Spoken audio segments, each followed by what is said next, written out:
I don't know whether you know about Navratan Korma. Nav means nine and Ratan means gem, a jewel. Korma is a particular type of curry which is whitish looking, very mild. The main ingredients of the korma sauce is ginger, garlic, onion, and cashew nut paste. Now, I'm not going to tell you how to do it, but the main theme is that microbiome, particularly the microbiome in the large intestine or large gut or bowel, is extremely important for our good health.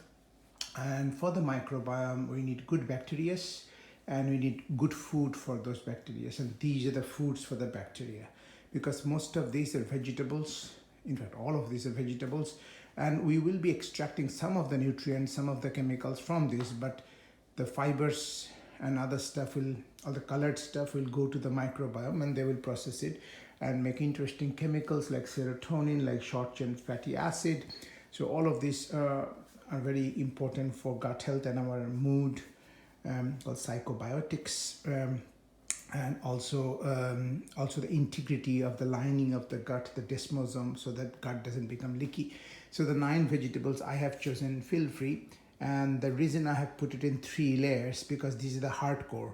It takes the longest time to boil, parboil, sorry, not boil, like half cooked, but I tend not to parboil. I will probably soak it in boiling water maybe for 2 minutes, soak it, not cook it, and then take it out and cook it. When I cook it, I'm going to fry this first, then these are the softer ones, so I will aubergine, beans and broccolis, and as you can see this is also broccoli but different type, baby corn, cauliflower and carrot, and finally this is the most fragile vegetable, the mushroom and the bell pepper or capsicum. This will be the last. So how many vegetables can you count? 1 2 3 4 5 6 7 8 9. So these are the 9 vegetables, but these has got very little protein, so to make it a complete dish I'm going to add some nuts. It's fried peanuts. On its own it is very delicious, but you've got peanut allergy, be careful. And these are soaked, almost sprouting Bengal gram. And korma traditionally will have some dry fruits, and I have chosen goji berry, cranberry and raisin. Sometimes you can also give pineapple chunks. And the sauce will be a paste of this ginger, garlic and onion, right? And the masalas I'm going to use, the spices, turmeric, red chili, cumin, anything ground can be added anytime, but anything non-ground you have to be sauteing or frying it. So cumin, bay leaf, cloves, only maybe 2 or 3, maybe 1 2, and cinnamon, and what is this, cardamom pods.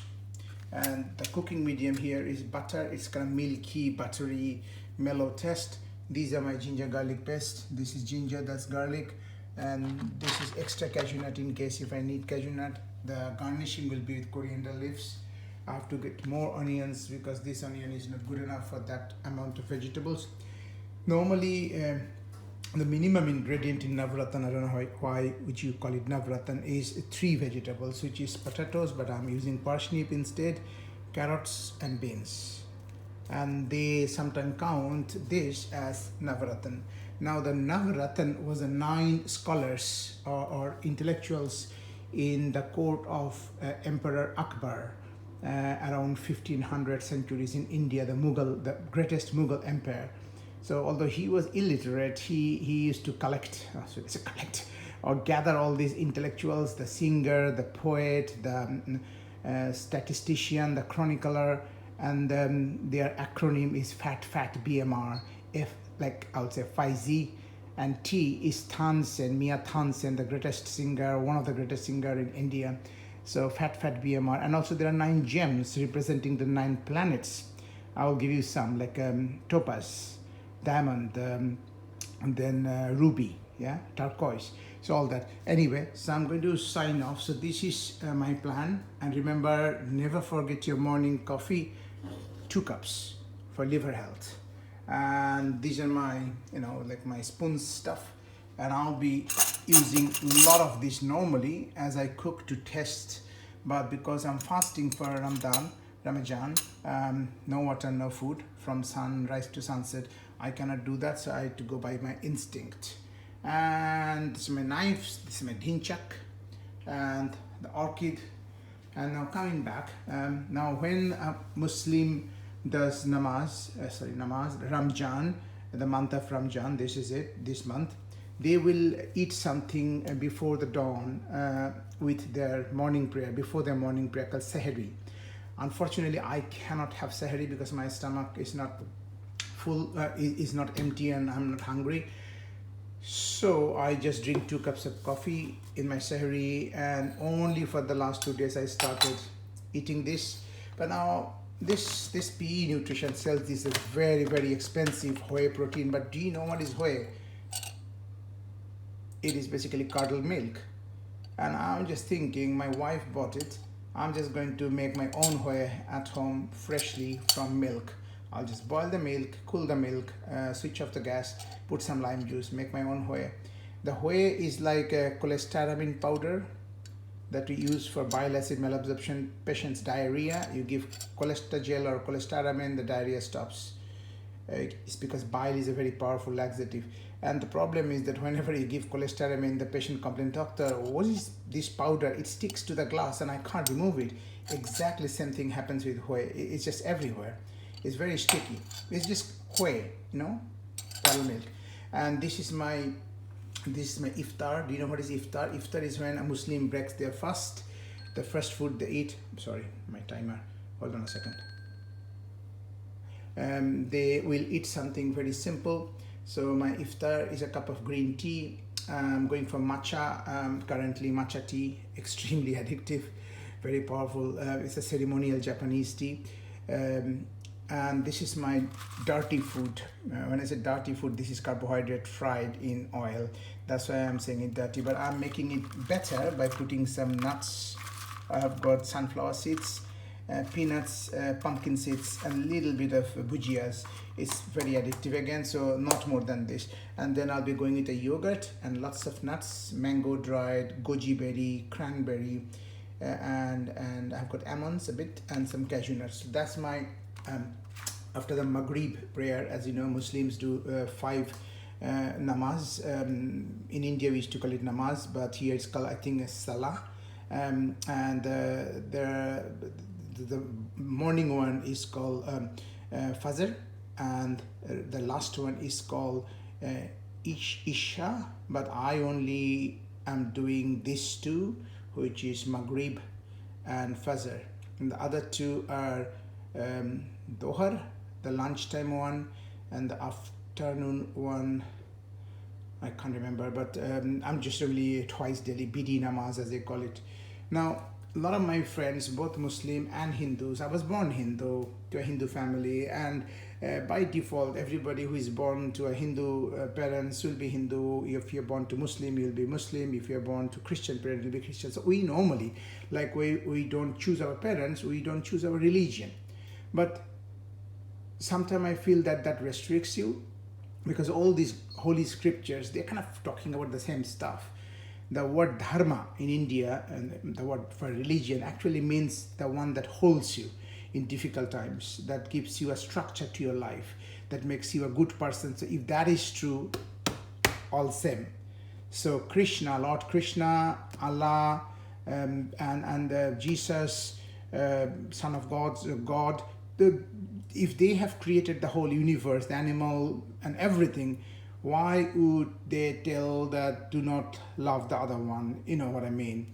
So some of my Muslim friends commented that you are confused, why you are doing Ramjan. Some of my Hindu friends got quite annoyed with me, as if I'm disrespecting Hinduism. But can I tell you something? They even haven't read their own book. They don't even follow their own religion. When I say follow, they don't know what Gita says. It's extremely intelligent stuff in Gita or Quran or Bible. They don't know this, but they fight to protect their religion. Read all the books. Read all the holy scriptures. Take 5 gems from here, 5 gems from here, 5 gems from here, and repeat. I keep a log of all the verses I'm reading in the Quran read, Bible read. Look, so this is my reading, like I'm ticking it off. I mean, there are so many, there's 18 chapters, I think, in Srimad Bhagavad Gita. Gita means a song. So basically it's at a time of battle when Arjun, the greatest fighter on earth at that time, was puzzled, like, why should I fight with my friends and cousins?